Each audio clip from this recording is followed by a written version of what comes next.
A nossa aula de hoje é sobre a interpretação da Bíblia.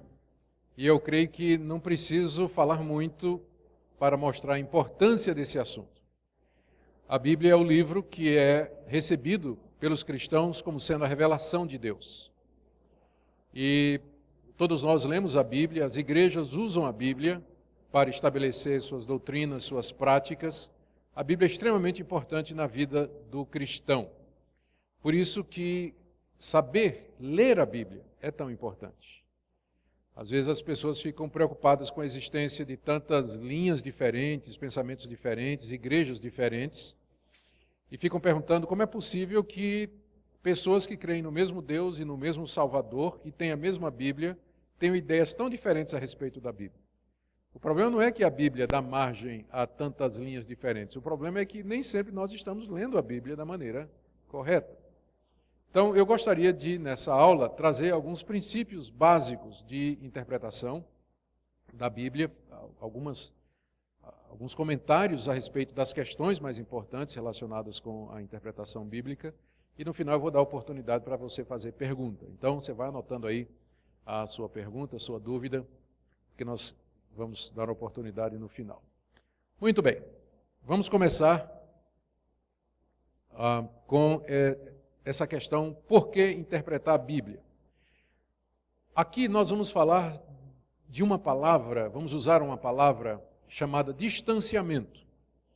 O nome já está dizendo o que ela significa, né? O fato de que nós estamos distante ou longe de alguma coisa. Nós dizemos, na área, quando a gente vai estudar essa questão da interpretação, nós nos referimos ao fato de que a Bíblia tem dois distanciamentos que dificultam a sua interpretação. O primeiro é o que nós chamamos de distanciamento causado pela natureza humana da Bíblia. A Bíblia, embora seja o livro de Deus, não caiu pronta do céu. Deus fez a Bíblia ser escrita através de pessoas. E isso criou alguns problemas. Não é que Deus fez a coisa errada, não é? Mas a própria natureza da Bíblia, pelo fato de nós sermos o que somos, levanta algumas dificuldades, pela maneira como ela foi feita. Primeiro, ao distanciamento temporal. A Bíblia foi escrita, o primeiro livro há cerca de 4.000 anos e o último livro há cerca de 2.000 anos. E nós não estamos aqui falando da revista Veja que saiu ontem, e que você pega e lê, e que o distanciamento é 24 horas. Nós estamos falando de um livro muito antigo, muito antigo. Então, o distanciamento temporal levanta algumas dificuldades na hora de você interpretar esse livro, que é um livro muito antigo. Depois tem também o distanciamento contextual. A Bíblia foi escrita no Antigo Oriente Médio, numa cultura oriental, de povos diferentes, com costumes diferentes, com uma visão de mundo diferente.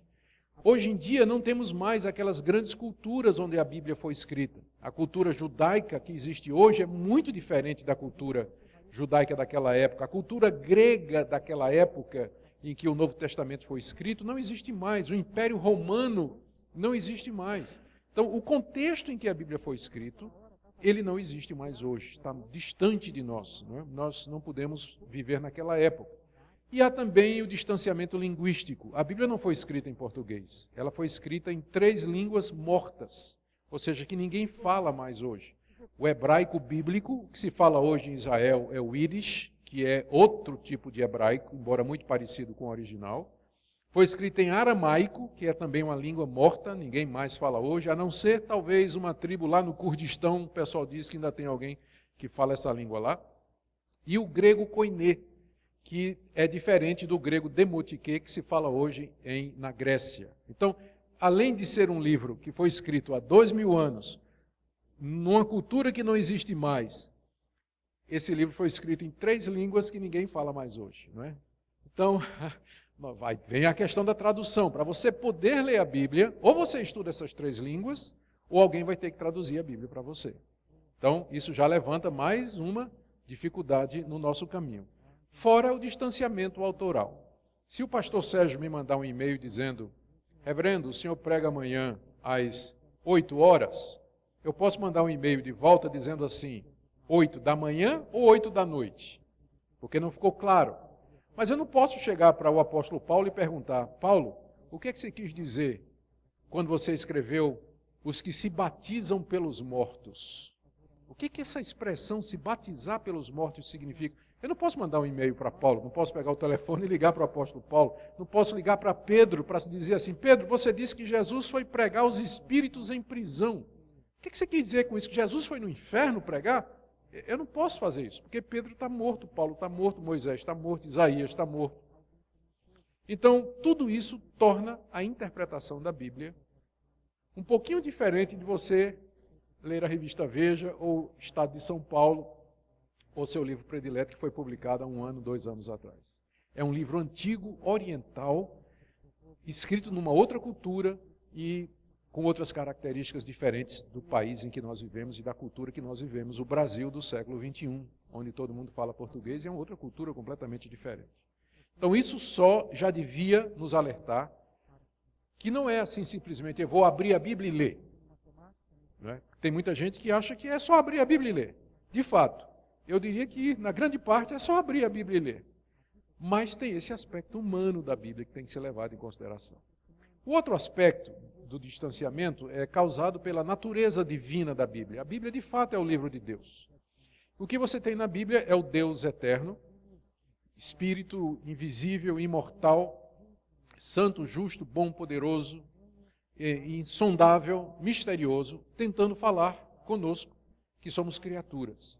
Então, a distância que existe entre Deus e nós, o Criador e a criatura, é muito grande.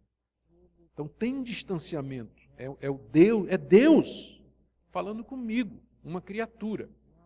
Então, isso já limita, porque eu não tenho onisciência, eu não sou totalmente objetivo, eu não vejo todas as coisas, eu não sei o que é que se passa na cabeça das outras pessoas. Então, você lê um texto divino, já é complicado por si. E o pior é que, além de eu ser uma criatura limitada, eu sou uma criatura pecaminosa. O pecado não só afetou a minha vida moral, mas também afetou a minha capacidade de interpretação. Então, eu não consigo ser totalmente objetivo, ninguém consegue. Eu não consigo compreender tudo perfeitamente. E no meu coração há uma tendência a rejeitar as coisas de Deus, porque eu sou um pecador. Então, vejam como é complicado, não é? A Bíblia é um livro... Por um lado, você tem que ler a Bíblia como ler qualquer outro livro. Mas, no outro sentido, você tem que ler a Bíblia como nenhum outro livro, porque nenhum outro livro é igual a ela. Nenhum outro livro é divino e humano ao mesmo tempo. Nenhum outro. A gente fala de livros inspirados, autores inspirados, e de fato tem. Né? Você lê as obras de Shakespeare, por exemplo, você lê os Lusíadas de Camões e todas aquelas grandes obras, você percebe que é uma grandeza, as obras de Homero, que impressiona pela beleza, nobreza, mas nada chega perto da Bíblia. Ela é única e nós devemos levar em conta esses distanciamentos. Como é que a gente vence a distância que nos separa da Bíblia? Duas coisas. Calvino, o grande reformador, que interpretou a Bíblia e nos deu um sistema de interpretação que é seguido nas igrejas presbiterianas, não porque é Calvino, mas porque nós entendemos que ele fez um trabalho muito bom. O lema de Calvino era orare et labutare, em latim, que quer dizer orar e trabalhar. E ele usava isso para se referir àquilo que nós temos que fazer para ler a Bíblia. Porque a Bíblia é divina, nós temos que orar antes de ler e pedir a Deus que Deus ilumine o nosso entendimento, que Deus nos dê compreensão para nós entendermos a mensagem da Bíblia. E depois nós temos que labutar, nós temos que ralar, estudar a Bíblia, estudar comentários, aí ele vai, a estudar arqueologia, estudar as línguas originais, estudar história, porque a Bíblia, se é divina, também é humana. Você vence a distância causada pelo distanciamento divino pela oração, e você vence o distanciamento causado pelo aspecto humano pelo trabalho. Ou seja, pela labuta. Você tem que ralar, você tem que ler comentário, ler tudo que lhe ajuda a compreender a Bíblia melhor, para que você chegue ao seu sentido. Tá? Eu não estou aqui desencorajando ninguém de ler a Bíblia. Eu também não estou querendo passar a ideia de que só quem estudou teologia é que é capaz de entender a Bíblia. Na verdade, quem causou mais problemas na vida da igreja, através dos seus 2000 anos, foram os estudantes de teologia, não foi o povo. né? Foram estudantes de teologia que causaram problemas. Então, a Bíblia, como ela está, você pode ler com tranquilidade. Eu diria que aquilo que é necessário para a sua salvação, para o conhecimento de Deus, para você viver nessa vida aqui nesse mundo de maneira agradável a Deus, isso você não precisa ser um expert, um perito, um teólogo, um estudante de teologia, um seminarista para entender.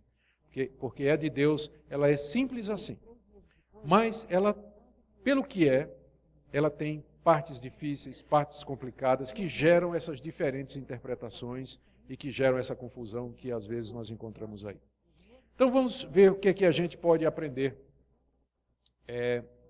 sobre isso. Deixa eu fazer algumas explicações. Nós dizemos que a Bíblia é a palavra de Deus, eu estou dizendo isso.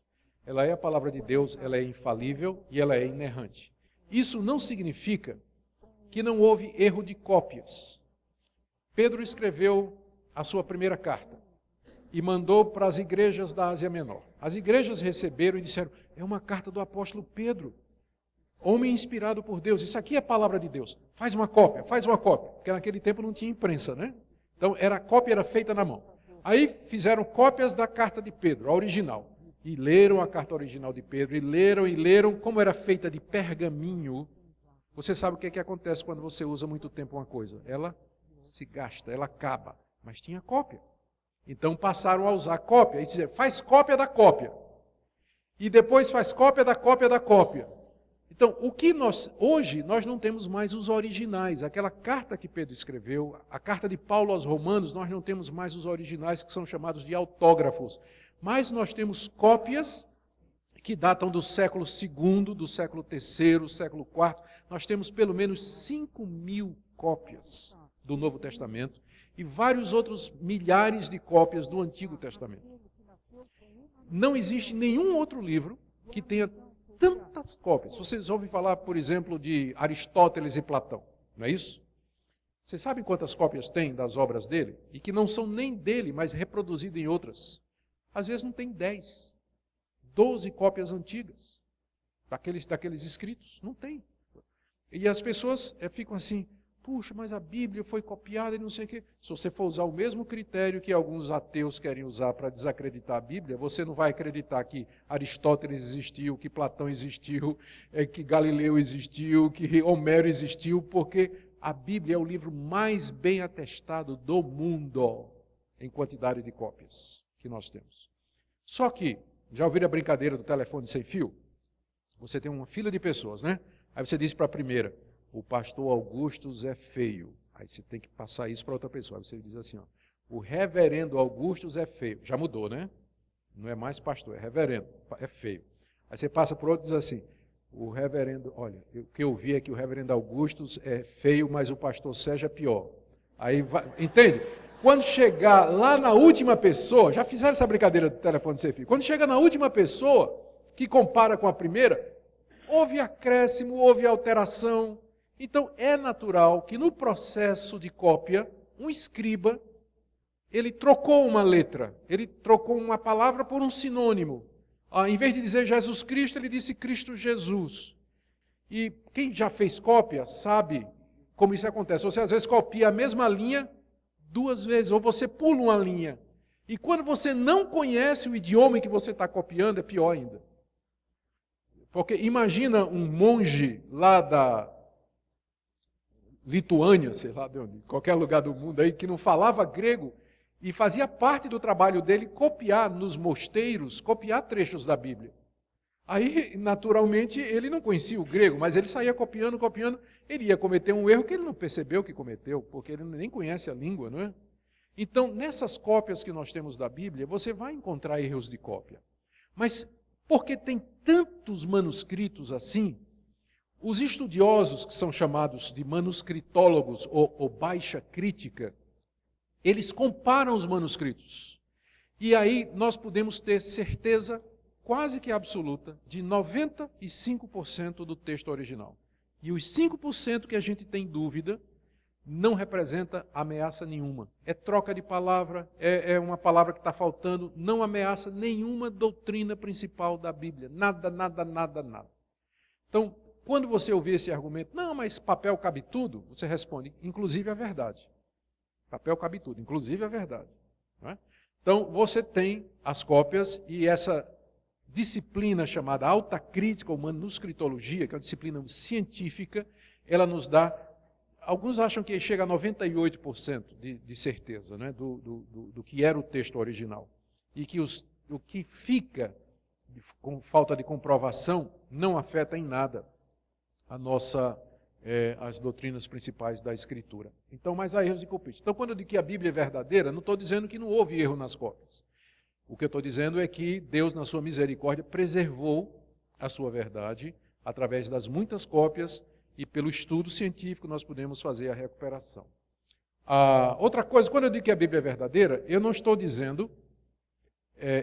negando que os autores bíblicos não receberam conhecimento pleno e onisciente acerca do mundo ao escreverem. Às vezes o pessoal diz assim, mas a Bíblia é um livro antigo, como é que ela não tem erros? Está dizendo lá que o sol se levanta no oriente, percorre o céu e se põe no ocidente. Quer dizer, naquela época se pensava que a terra era fixa e que o sol é que andava, né? Então, é um erro científico, porque hoje a gente sabe que é a terra que gira em torno do sol. Mas naquela época, os autores bíblicos parece que acreditavam que a terra era fixa e que o sol é que se movia. Gente, isso aí às vezes é até um pouco de má vontade. Até hoje nós, que vivemos na época científica, dizemos o sol nasceu, o sol se pôs. Então isso é linguagem do observador. A Bíblia não é um livro científico, mas ela descreve os fenômenos naturais do ponto de vista do observador. Então, para quem está na terra, quem se movimenta é o sol. Até hoje a gente diz isso. A Bíblia não é um livro de ciência, mas ela descreve os fenômenos naturais a partir da posição do observador. Então você não vai procurar na Bíblia um manual de ciências. Tudo o que a Bíblia diz a respeito da natureza, no que concerne a sua origem, que foi feito por Deus, que Deus é autor de todas as coisas, nós recebemos como verdade. Mas você não pode usar a Bíblia como sendo um manual de ciências, porque ela não usa linguagem científica. A linguagem científica é um fenômeno de 300 anos para cá, não é? É coisa que não se pode pedir dos autores bíblicos que tivessem isso. Terceira coisa, quando eu digo que a Bíblia é verdadeira e é inerrante, eu não estou dizendo que ela é clara, porque há partes difíceis de entender na Bíblia. O próprio Pedro, quando escreveu a sua segunda carta, ele se referiu às cartas de Paulo e disse assim, tem partes difíceis de entender nas cartas de Paulo. Então, se Pedro encontrou dificuldade nas cartas de Paulo, imagine nós, né? Então, tem partes difíceis na Bíblia. Tem partes que até em 2000 anos de história de interpretação, ninguém chegou a um consenso hoje. Então, há discussão a respeito. Há partes que não são muito claras, há partes em que a Bíblia não fala. Por exemplo, a questão da origem do mal. De onde vem o mal? Se Deus é bom, se Deus é justo, se Deus é todo-poderoso, se Ele é santo e verdadeiro, o mal veio da onde, se Deus criou todas as coisas? Essa é uma pergunta que vai ficar sem resposta, porque a Bíblia não diz. A Bíblia não diz. A Bíblia diz que Deus é bom, que é justo e tudo, mas a Bíblia também fala da presença do mal no universo. Eu sei que a Bíblia me culpa pelo mal. E diz que o pecado é resultado da minha decisão. Eu não posso culpar a Deus se eu tomo uma decisão errada e eu cometo um pecado. Não posso fazer isso. Mas a questão da origem do mal, a Bíblia deixa em aberto, ela não explica isso aí. Há outras questões difíceis, por exemplo, a questão do batismo. A Bíblia fala que todo que crê em Jesus Cristo tem que ser batizado, em nome do Pai, do Filho e do Espírito Santo. Aí vem a pergunta, batismo mergulhando ou com água na cabeça?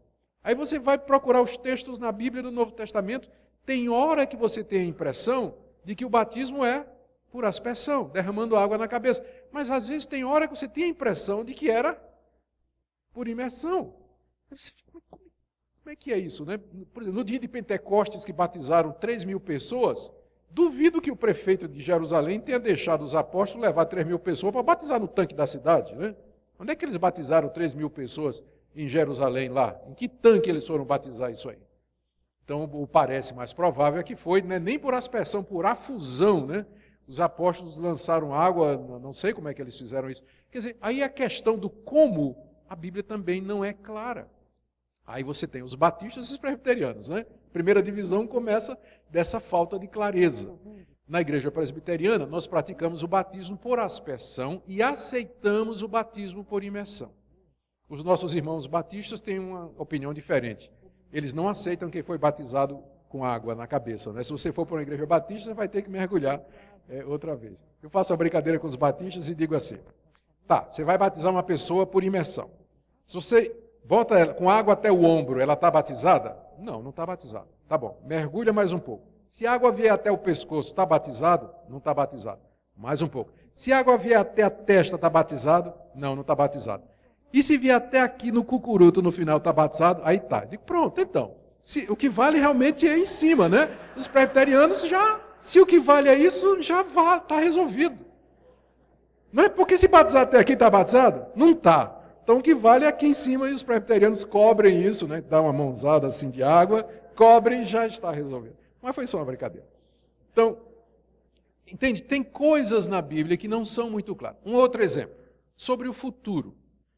O que a Bíblia diz é que Jesus vai voltar, que vai ter ressurreição dos mortos, que vai ter o juízo final e que nós entraremos na eternidade para viver com Deus para todo sempre. A pergunta é, qual é a sequência em que isso vai acontecer? A Bíblia não é clara. Aí o que é que acontece? Vai ter gente que vai dizer, não, Jesus vem primeiro e depois é que vai ter o reino de paz. Outros dizem, não, o reino de paz já começou porque Cristo já reina. Ele vem no final. Outros dizem, não, o mundo vai ficando cada vez pior, Cristo vem quando a igreja estiver perseguida. Outros dizem, não, a igreja vai ganhar um mundo pelo avivamento, quando Cristo vier, a igreja vai estar gloriosa. Então, há discussão sobre isso, chama-se escatologia. E por isso que a gente precisa ter cuidado com essas opiniões. A gente pode ter uma opinião, eu tenho minha própria opinião sobre isso, que é a opinião prevalente na Igreja Presbiteriana do Brasil. Mas tem outros colegas presbiterianos que têm uma posição diferente da minha. Então a gente precisa ter cuidado porque esse assunto é um assunto que a Bíblia não é muito clara. Mas ainda bem que esses assuntos não são essenciais para a salvação, não é? Eu não preciso compreender isso com clareza para poder ser salvo. O que eu preciso compreender com clareza é o plano da salvação. Quem é Cristo, o que Ele fez por mim, o que Ele fez na cruz, sua morte e sua ressurreição, isso eu não posso deixar de compreender, porque se você errar na compreensão disso aí, isso vai afetar o seu destino eterno. Mas escatologia, forma de batismo, isso não vai afetar não vai afetar o meu destino eterno. Bom, gente, eu também tenho que falar a respeito da tradução da Bíblia. As traduções da Bíblia não são inerrantes. Os tradutores fazem um bom trabalho. Eles tentam ser fiéis ao texto bíblico, mas nem sempre uma tradução consegue reproduzir fielmente. É por isso que é bom você ter várias traduções, para comparar e ler.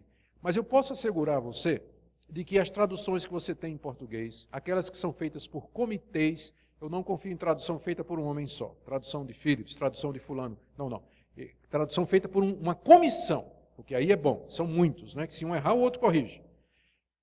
A Almeida, corrigida, atualizada, a NVI, a tradução a Almeida do século XXI, são todas traduções boas. E você pode ler com confiança.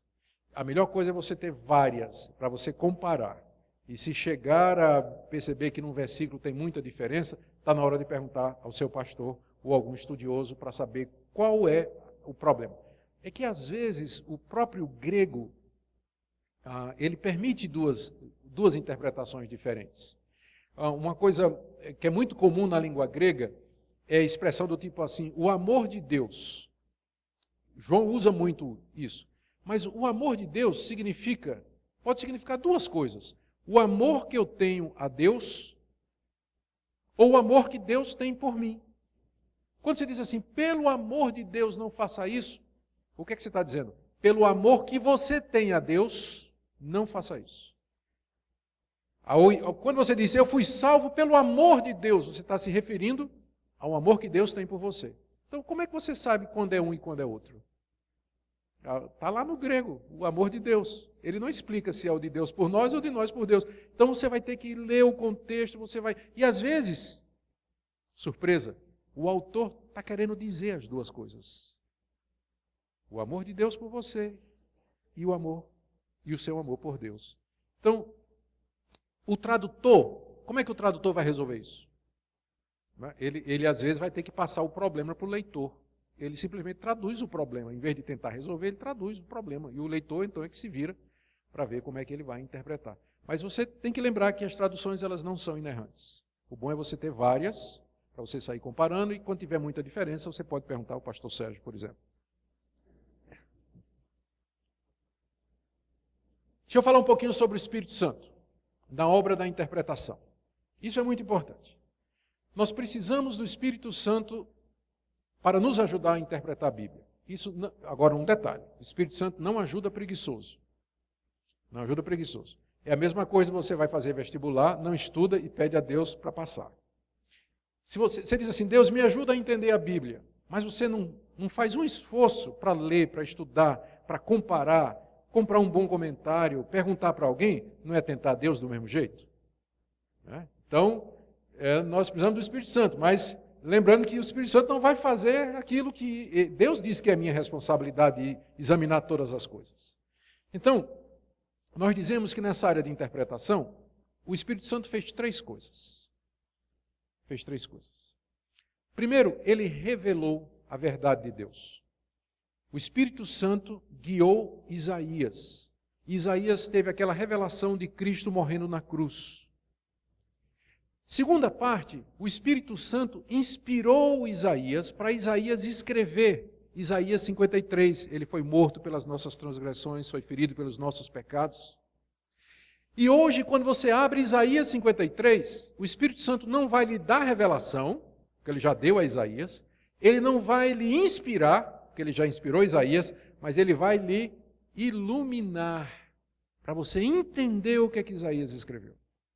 Então, hoje não tem mais revelação nesse sentido, porque revelação é para os autores bíblicos, para eles escreverem o que Deus revelou, inspiração. Hoje não tem mais ninguém inspirado. E, gente, como isso é importante, porque às vezes nas igrejas aparece gente dizendo que tem revelação, que foi inspirado por Deus. Se é revelação e se for inspirado por Deus, tem que ser colocado ao lado da Bíblia. Tem que ser colocado ao lado da Bíblia. O que o Espírito faz hoje é iluminar o nosso entendimento para a gente entender a revelação de Deus, a revelação inspirada. É isso que ele faz hoje. E é isso que nós temos que pedir a Deus, que ele nos ilumine na compreensão desse livro, que é a sua revelação inspirada. Bom, todo mundo, não existe uma leitura neutra. Isso aqui todo mundo concorda. Quando você lê, você põe óculos. Não me refiro aos óculos de ceguinho, como eu, né? Eu tenho que pôr óculos para ler, senão eu não enxergo nada. Então, eu preciso daquele... Por isso que fica estranho, às vezes eu pregando com aquele óculos pendurado aqui na venta, né? Olhando para vocês e olhando aqui. Eu preciso de óculos. Mas, existem os óculos interpretativos. Mesmo que você não use óculos de leitura, mas você usa óculos interpretativos. Quando você vai ler alguma coisa, você não lê de maneira direta. O que você acredita, as suas experiências, a sua vida, os seus traumas, as suas convicções, isso tudo vão formar os óculos pelos quais você vai ler um texto. Uma mulher afrodescendente, pobre, abandonada pelo marido, que mora numa favela de Salvador, ela não vai ler a Bíblia da mesma maneira que um milionário rico, branco, que mora nos Estados Unidos. As experiências diferentes vão produzir alguma diferença, vão influenciar a nossa leitura. Agora, eu não quero tornar isso numa pluralidade de interpretações que deixam a Bíblia sem um sentido único. Porque mesmo aquela senhora lá na favela de Salvador, ela pode acreditar nas mesmas coisas que aquele milionário morando em Nova York. Por exemplo, Jesus é o único Salvador, não há outro. Ela vai acreditar do mesmo jeito que o milionário. Mas o que ela vai tirar, o impacto da Bíblia na vida dela. A Bíblia vai falar para ela na situação dela e a Bíblia vai falar para ele na situação dele.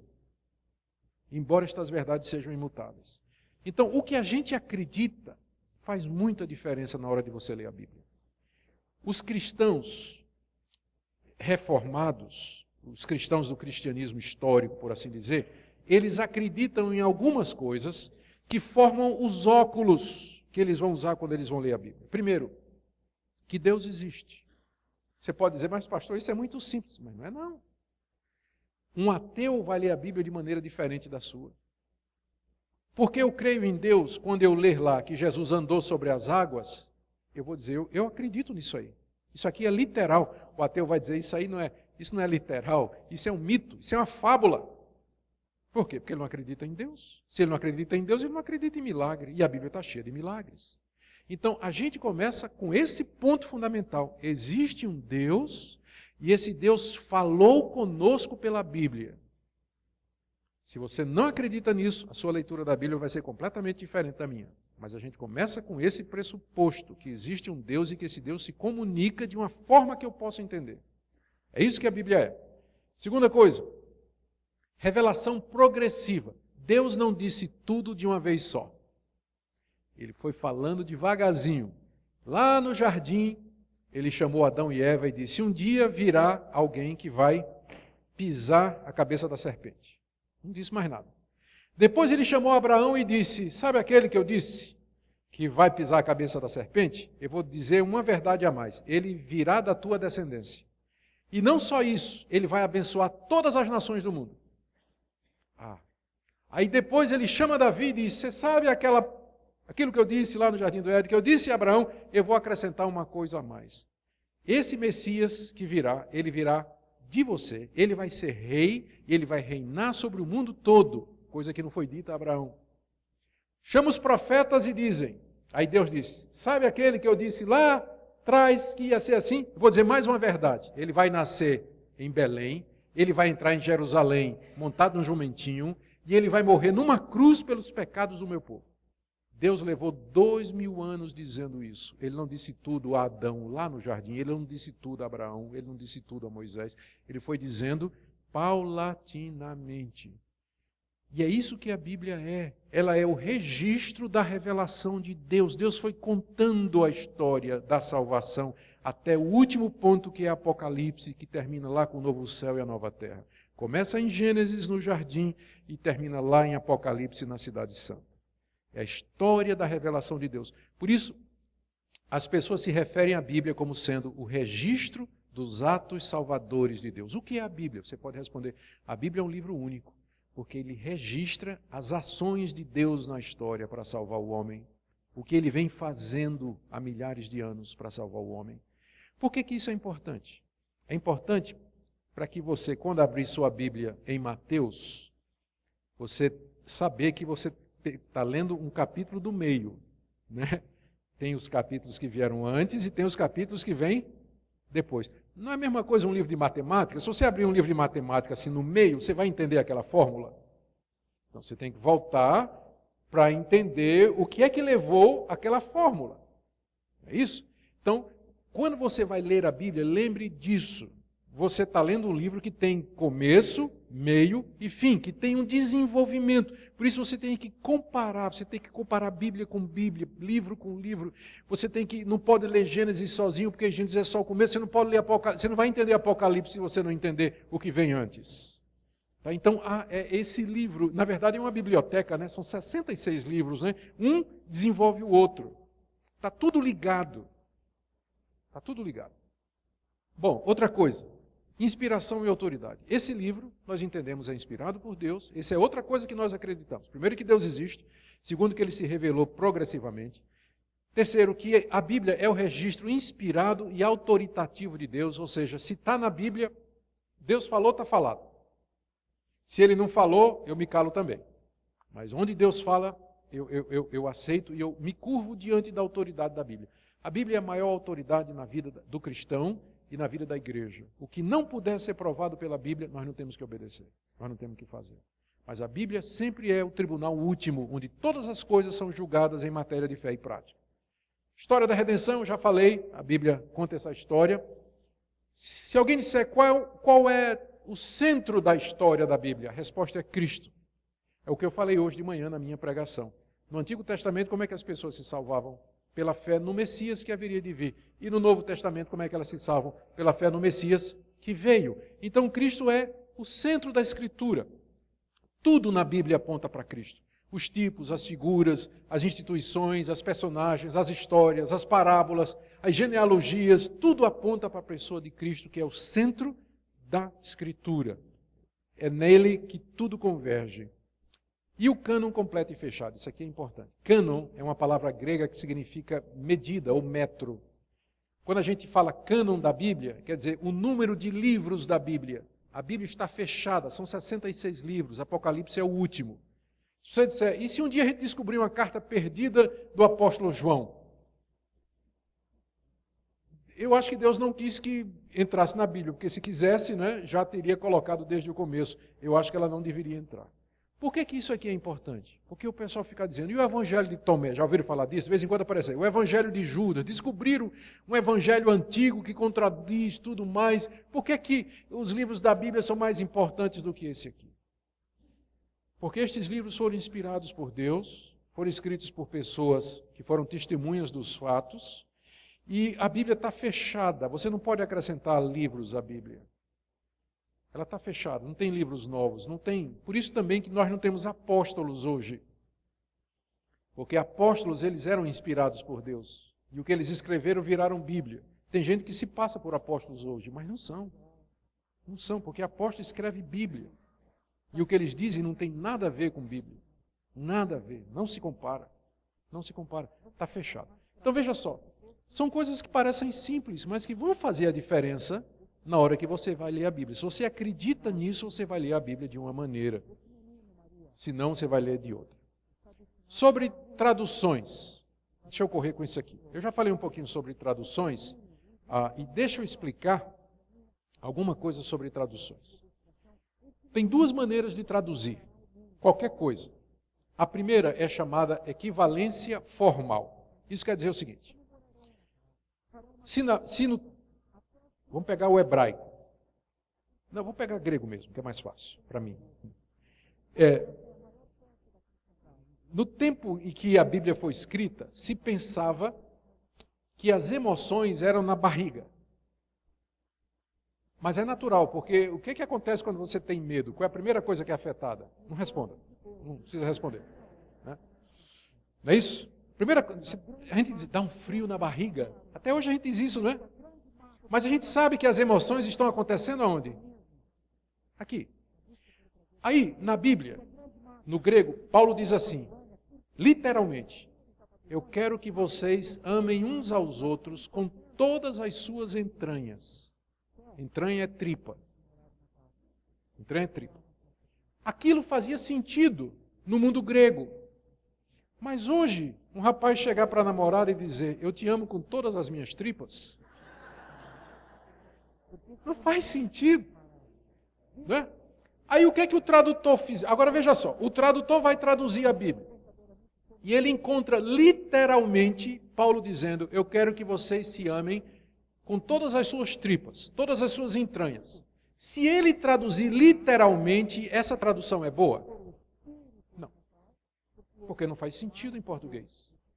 Se ele traduzir, eu quero que vocês se amem de todo o coração, é o mesmo sentido numa linguagem que eu entendo. Aí você percebe que nem sempre a tradução literal é a mais fiel.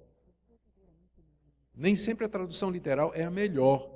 A melhor tradução é aquela que traz o sentido original para o receptor moderno, de uma forma que ele compreenda. Um exemplo do hebraico. Lá num salmo, Davi diz assim, Deus é quem sustenta o meu chifre. Como assim Deus é quem sustenta o teu chifre, Davi? É porque chifre em hebraico significa força, por causa do touro. Fizeram uma analogia. Não é? Então a palavra para força em hebraico é a mesma palavra para chifre. Agora imagina o tradutor. Ele vai traduzir o salmo e imagina que ele traduz literalmente.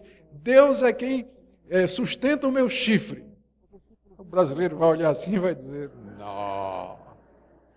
Uma tradução boa seria, Deus é quem me dá forças. Não é uma tradução literal, mas é uma equivalência dinâmica.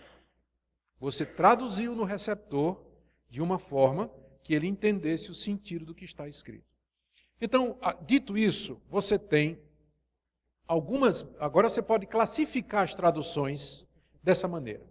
Algumas traduções são mais literalistas, seguem aquele tipo de tradução que traduz mesmo o que está no original e não quer saber se faz sentido. Então você tem, por exemplo, a Almeida Revista e Corrigida, a Trinitariana, elas são mais literalistas. É ruim? Não, não é. Porque aí você pode ter uma ideia do que é que o original está dizendo, mesmo que não faça sentido em português, mas pelo menos serve para você ver como é que eles falavam. Do lado mais da equivalência dinâmica, mais ou menos ali no meio, você vai encontrar a Almeida Revista e Atualizada, a NVI, que combinam esse tipo de tradução, traduções bem equilibradas, e que você vai ter o melhor das duas coisas. E do lado mais extremo, você tem a Bíblia na linguagem de hoje, a NTLH, Nova Bíblia na tradução de hoje, que eles interpretaram demais a passagem bíblica, que a ponto de que não é nenhuma tradução, na verdade, a gente diz que é uma paráfrase, porque não chega a ser uma tradução, porque tem muita interpretação. Na tentativa de fazer uma Bíblia numa linguagem muito popular, eles tentam resolver os problemas que há no próprio texto original e tudo. Eu gosto de ter para comparar. A minha sugestão é que você tenha uma ARC corrigida, que é mais literal, você tenha a ARA ou a NVI, que está no meio, e uma NTBLH, Nova Tradução da Linguagem de hoje, você lê as três e compare. Tá? Eu uso a Almeida para pregar, porque eu acho que é a melhor. Uma linguagem boa, tradução muito correta. Tá bom? E caminhando para o fim. Última coisa, deixa eu ver que é a última. Depois vou ter algumas regrinhas. Uma coisa que é muito importante para interpretar a Bíblia é a questão do gênero literário. Todo mundo sabe o que é um gênero literário. Tirando a palavra literário, gênero, filme. Quando você entra, por exemplo, num site que está falando do que está acontecendo, filmes estão sendo exibidos, você vê que tem vários tipos de filme. Aí ele vai dizer ação, aventura, romance, policial, drama, infantil. São gêneros, não é? Gêneros. E na parte da escrita também tem gêneros. Poesia, ficção, história, novela, biografia, documentário, jornalismo. São gêneros diferentes. Agora, o segredo de você compreender um texto é você primeiro descobrir qual é o gênero dele. Se você recebe, se você não fizer a distinção entre uma conta bancária e um e-mail que seu marido mandou, uma declaração de amor, né? A primeira coisa que você tem que fazer é você fazer a pergunta: o que é isso que eu estou lendo aqui? A Bíblia tem muitos gêneros literários. Apocalipse, parábola, poesia, livro dos Salmos, por exemplo, poesia. Os evangelhos estão cheios de parábolas. Você não vai ler uma parábola como você lê, por exemplo, uma carta de Paulo, porque a carta de Paulo é uma carta. Então, quando você vai ler o livro dos Salmos, você vai ver que você não pode tomar literalmente. Porque diz assim: Deus montou num querubim, das ventas de Deus saíram chamas de fogo e ele despediu raios sobre a terra. É claro que isso é uma figura. Agora, se Paulo tivesse escrevendo isso numa carta, isso aqui, então, é assim, é literal. Entende? Vou dar um exemplo. O livro de Jonas. Veja como isso faz a diferença. Todo mundo conhece a história de Jonas, aquele profeta que Deus mandou pregar em Nínive. Não vou. Pegou o navio para Tarsis, Deus mandou uma tempestade, os marinheiros jogaram ele na água, veio um grande peixe, não diz que é baleia, tá, gente? Veio um grande peixe, engoliu Jonas, Jonas passou 3 dias no ventre do peixe, Deus deu ordem, o peixe vomitou Jonas, ele foi pregar em Nínive, todo mundo se converteu e Jonas ficou bravo. E Deus deu aquela lição nele, mandando o vermezinho que comeu a plantinha que estava protegendo Jonas do calor. A pergunta é: o que é o livro de Jonas? É uma parábola? Foi histórico? Foi verdadeiro aquilo? Ou é uma ilustração só do amor de Deus? O que é o livro de Jonas? A resposta a essa pergunta vai determinar a sua interpretação. Se você disser que o livro de Jonas é uma fábula, como por exemplo, Os Três Porquinhos e o Lobo Mau, Chapeuzinho Vermelho e o Lobo Mau, a Branca de Neve e os Sete Anões, e são fábulas, são mitos, são sagas, são lendas, folclore. Saci Pererê, se você entender, se você achar que o livro de Jonas é uma literatura folclórica dos judeus, você não vai ler como sendo história, você não vai ler como sendo literal, e provavelmente você vai dar outro sentido ao livro. Mas se você entender que aquilo é um relato histórico, então você vai dar outra interpretação. Como é que Jesus interpretou o livro de Jonas? Como sendo história. Porque ele disse, da mesma forma que Jonas passou 3 dias e 3 noites no ventre do peixe, assim eu também ficarei no seio da terra. Se referindo à sua ressurreição. Um outro exemplo, parábola. A parábola, o que é uma parábola? Parábola é um tipo de história que você conta para ilustrar um ponto. Para ilustrar um ponto. Vamos tomar aquela famosa parábola do bom samaritano, que todo mundo conhece. Jesus contou essa parábola. Alguém perguntou para Jesus, quem é o meu próximo? Aí Jesus contou a parábola. Essa parábola foi uma coisa que Jesus inventou da cabeça dele, uma história que ele inventou. Na história que Jesus inventou, um judeu saía de Jerusalém para a cidade de Samaria, lembrando que naquela época os judeus e os samaritanos eram inimigos, não falavam. Tipo assim, corintiano e São Paulino. Não, é corintiano e santista, né? É pior? Alguma coisa assim, não sei. Não falavam, é briga de torcida, né? Não tinha jeito. Mas esse homem judeu estava descendo para a cidade de Samaria e no meio do caminho ele foi assaltado, perdeu tudo, bateram nele, estava lá sangrando. Passou um outro judeu que era sacerdote, passou um outro judeu que era levita, olharam para o homem, ninguém se interessou por ele. Mas aí veio um outro da torcida contrária, né, um samaritano, passou, viu aquele judeu, ficou com pena dele. E pegou o judeu, levantou, botou remédio nas feridas, botou no jumento, levou para uma hospedaria, entregou ao dono do hotel e mandou cuidar dele e deixou dinheiro para isso. Aí Jesus perguntou, você entendeu? Perguntou a quem tinha perguntado. Esse é que é o meu próximo. O meu próximo é aquele que precisa de mim, mesmo que seja meu inimigo. Então, qual é o ponto da parábola? É ilustrar quem é o meu próximo. Só isso, é uma história contada. Mas o que aconteceu? Apareceu um cidadão chamado Orígenes, no século II, III, que interpretou a parábola da seguinte maneira. O judeu que desce para Jerusalém, de Jerusalém para Samaria, é Adão. E os salteadores que bateram nele e roubaram tudo foi a queda, lá no Jardim do Éden. O levita e o sacerdote que passam e não fazem nada representam a lei e os sacrifícios que não pode salvar. O bom samaritano é Jesus. E quando ele levanta o homem e bota remédio nas feridas, aquilo é o sangue dele que purifica de todo o pecado. E ele pega aquele homem e coloca no jumento, que é o evangelista, e leva até o hotel, que é a igreja. E diz para o dono do hotel, que é o pastor, cuida dele até que eu volte, que é a segunda vinda. E dá 2 moedas, que é o bater-me Santa Ceia. Orígenes interpretou assim. E vocês não percebem que tem muita gente que interpreta parábola assim, vendo esses detalhes da parábola, fazendo interpretações.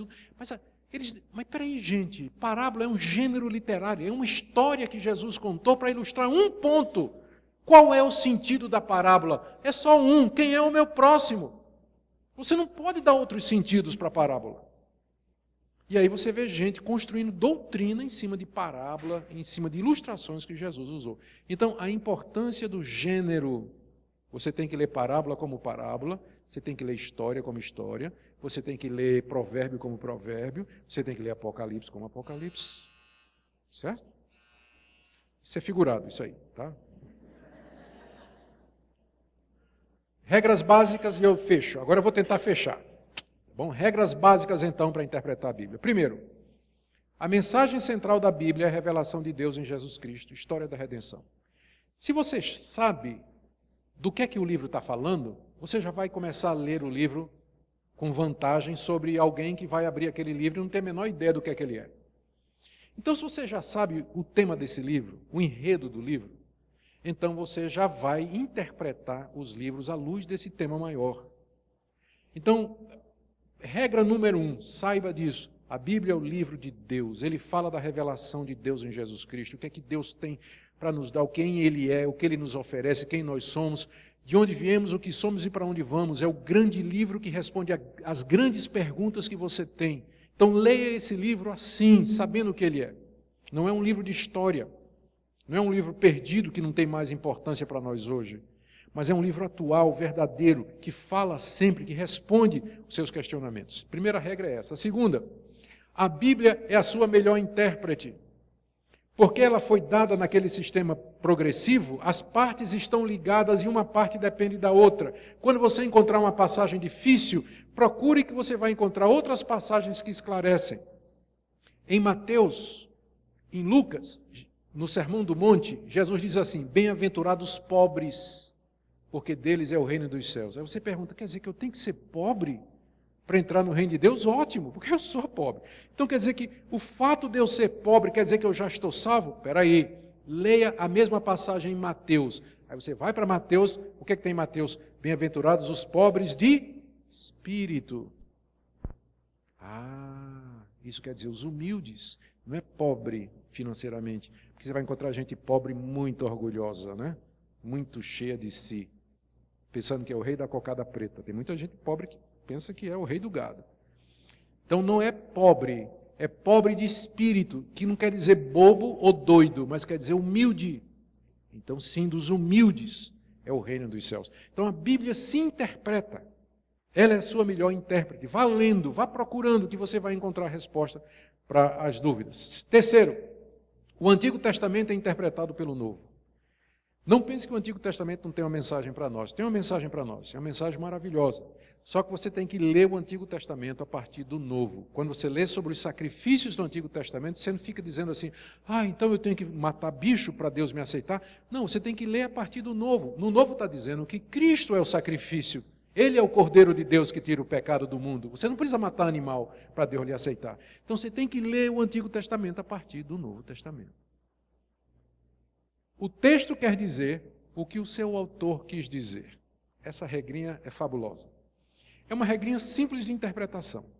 Chama-se intenção do autor. Quando você lê uma passagem da Bíblia, pergunte, qual foi a intenção de Paulo quando ele escreveu isso? Ele quis dizer o quê? E o sentido é aquele. Não vá procurar sentidos ocultos. Não vá procurar... Dá um exemplo.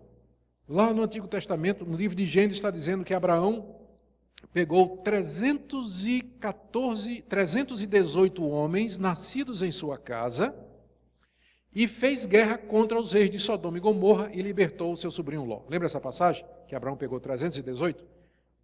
Bom, aí apareceu um intérprete na igreja antiga que disse assim, 318 em hebraico, aliás em grego, representa a letra Tau, que parece uma cruz, e um eta, que é a primeira letra, um iota e um eta, que são as duas primeiras letras do nome de Jesus.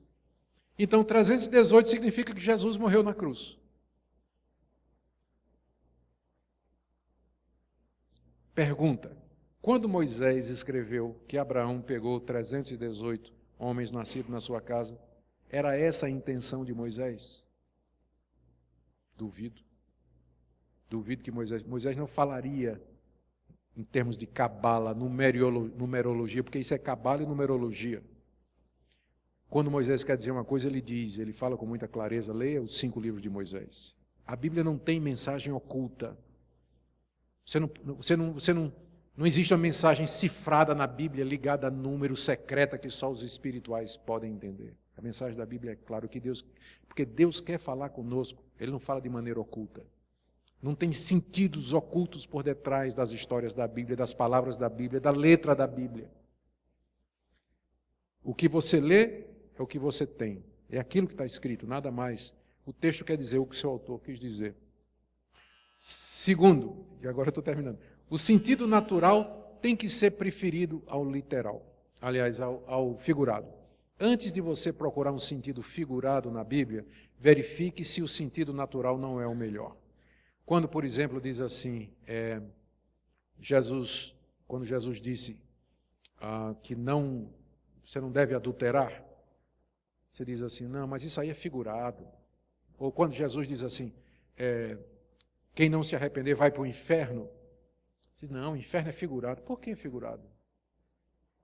Se você interpretar no seu sentido natural, vai fazer sentido, porque você vai ver que é uma mensagem coerente. Então, antes de você optar para dizer que é figurado, esgote todas as possibilidades, porque geralmente quando as pessoas escrevem, elas querem ser entendidas, a não ser quando é óbvio que não é literal.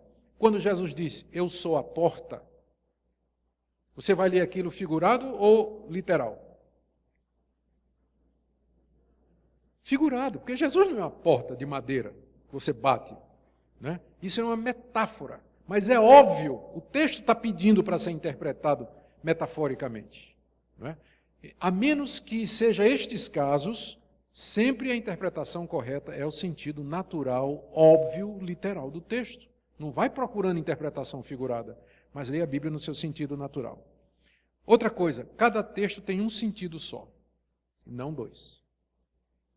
Você diz, mas pastor, isso não é verdade. Toda vez que eu leio a Bíblia, é uma mensagem nova. É como se a Bíblia me dissesse uma coisa nova. Espera aí, você está fazendo uma confusão entre sentido e aplicação. Salmo 23, o Senhor é o meu pastor, nada me faltará. O que isso significa? Só significa uma coisa, que Deus cuida de mim como o pastor cuida de suas ovelhas. Pronto, não tem outro significado. Só que, quando você lê essa passagem, quando você está doente, é uma aplicação. Quando você lê essa passagem, quando você está sozinho, é outra aplicação. O sentido é o mesmo, mas as aplicações são muitas. Então, o que você tem sentido na sua vida, não é que a Bíblia tem muitos significados, mas como ela se aplica às diversas situações da sua vida. Mas o significado é sempre o mesmo. Há um Deus que ama você, que cuida de você, não importa em que lugar você esteja. Só tem um sentido. Não tem dois, mas um sentido apenas. E por último, todo texto tem que ser entendido à luz do seu contexto. Último exemplo. Sabe aquela passagem que o pessoal da SAF gosta, reverendo Sérgio? O pessoal da SAF gosta muito daquela passagem. Um ao outro ajudou e ao seu companheiro disse, esforça-te. Já foi lema de congresso da SAF. Só que quando você vai ler lá em Isaías, é um idólatra dizendo para o outro, vamos cortar uma árvore, vamos fazer um ídolo. Um ao outro ajudou e ao seu companheiro disse, esforça-te, corta bem a árvore, vamos fazer o ídolo. Tirar o texto fora do contexto, né? Como se fosse um crente dizendo para o outro, mas é um idólatra dizendo para o outro. Então, se tivessem lido antes e tivessem lido depois, nunca usariam como lema da SAF, né? Tem que ler no contexto, porque a Bíblia não é uma caixinha de promessa. Todo mundo sabe o que é a caixinha de promessa? Quem lembra das caixinhas de promessa? É aquelas caixinhas que tem um monte de versículo dentro, né, que você todo dia abre e tira um versículo feito horóscopo. É o horóscopo do crente, é a caixinha de promessa. Aí você lê assim, a Bíblia não foi feita para você ficar lendo o versículo. Ela foi dada para você ler toda. Lê o livro todo, lê o capítulo todo, lê a passagem toda, lê a Bíblia toda, faça disso o alvo da sua vida. Lê a Bíblia toda pelo menos uma vez por ano. Pelo menos uma vez por ano. Em vez de ficar vendo aquela novela, vai ler sua Bíblia. Aí você vai ver como vai ganhar muito mais espiritualmente. Amém? Pronto, gente, eu creio que... eu ia dar umas indicações, para quem quiser depois pegar comigo, introdução ao Antigo Testamento, introdução ao Novo, geografia e arqueologia da Bíblia, hebraico, grego, hermenêutica, teologia do Antigo Testamento, teologia do Novo, metodologia exegética, então. Tem muita literatura para quem quiser se especializar nisso aí. Perguntas para a gente terminar. 2 só, por favor. Bíblias temáticas. Sim.